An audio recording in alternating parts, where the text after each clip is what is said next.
It's with a happy friend's heart that I introduce to you the newlyweds.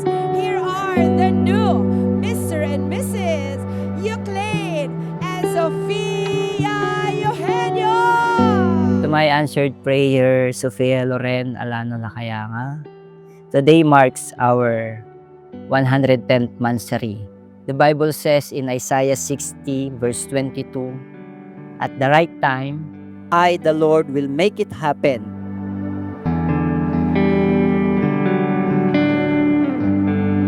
Mas mabuti pa sa mabuti. Ayan. At ngayong araw, iba kasi yung araw na pag kinamusta mo ako yung simpleng araw. Espesyal na araw po talaga yung nararamdaman ko ngayon. Nandun yung kaba, excitement, syempre nandun din yung sasabihin mo sa sarili mo na ito na yon.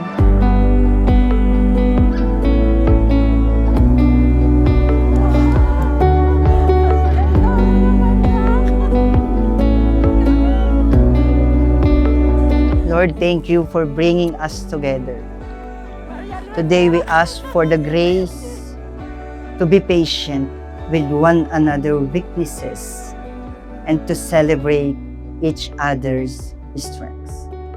And remind us, no matter what we achieve in our relationship, is our greatest treasure. And may our home be a place of rest and laughter. In Jesus' name, amen. Last October 2023, sabi mo sa akin, gusto mo akong pakasalan. Pero that time, nalaman natin na may sakit si Papa. Pinapagalaw ang baso year 2023. Pero hindi ko nagalaw. My father diagnosed sa kanyang sakit.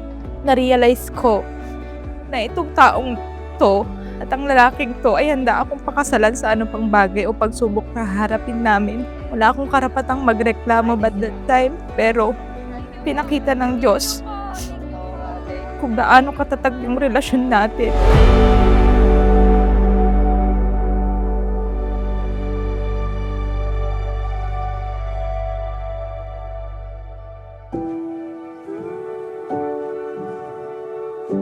Wala man si Papa. Pero masaya siya sa atin na wala man siya. Madadagdagan tayo siyempre. No? At kung ano yung naiwan ni Papa sa atin, pagpapatuloy. Tuparin natin, gawin natin yung bilin niya na maging masaya tayo, magmahalan tayo. Walang mag-aaway, lalo na sa inyo ni Allen, huwag kayong nag-aaway. Magbahalag kayo. Mahal na mahal kami kayo ni Papa.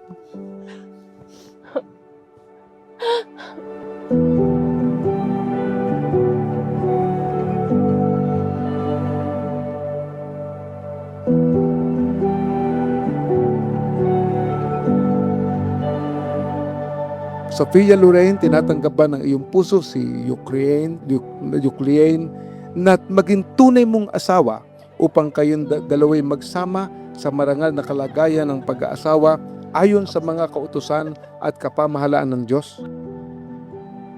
Opong-opo, Bishop. To my dearest Euclid, sa araw na to ay araw na binigay ng Diyos para sa atin. Magmula sa umpisa hanggang ngayon ay sentro siya ng ating relasyon at ang ating buhay. Pinag-pray ko siya at pinag-pray niya ako. Honestly, yan po ay bunga ng panalangin talaga. Pinag-pray ko yan dahil ayaw niya ako in the first place. No. Opo, may busted na nangyari. Pero ang sagot ko lang sa kanya, Isang sabi niya, ipag-pray kita. ipag-pray kita. So kung tatanungin ba ako na pinag-pray niya ba ako at pinag-pray ko siya, I think we are both answered prayer, di ba? Answered prayer ko siya, answered prayer niya ako. I'm breathing back at once, let it through.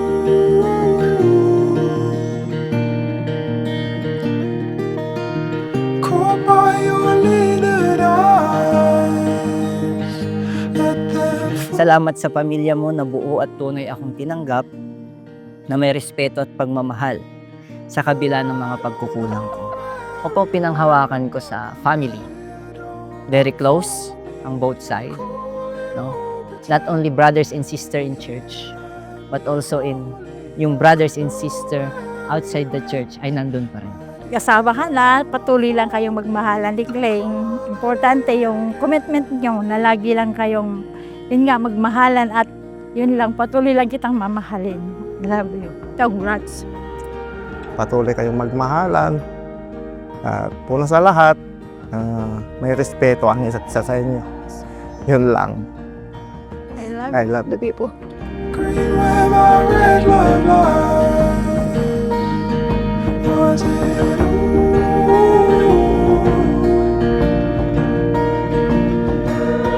Saksi tayong dalawa kung paano kumilos ang Diyos sa ating relasyon na siya ang naging sentro nito. Salamat dahil binigyan mo ako ng pagkakataon sa iyong buhay na tunay na landas ng pag-ibig.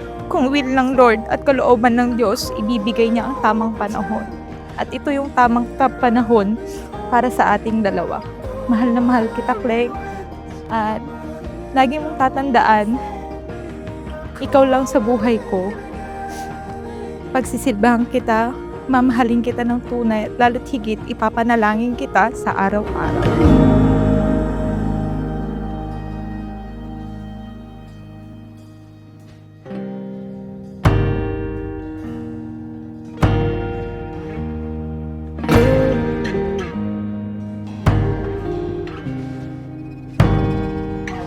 Sabi ko, iyak ako para kay Allen. Sabi ko po. Kasi tapos na yung iyakan namin ni Papa. Kasi ayaw ni Papa na malungkot kami. Lahat po ng mangyayari mamaya, it's a tears of joy. Sa Tagalog po ay luha ng kagalakan.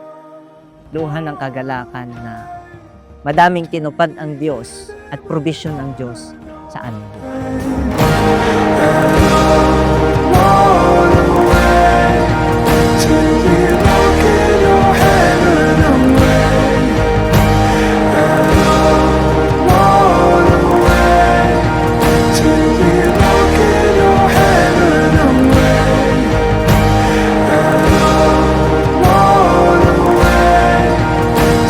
Ngayon, isa ako sa living testimony mo sa buhay dahil sabi mo nga, I'm your answered prayer.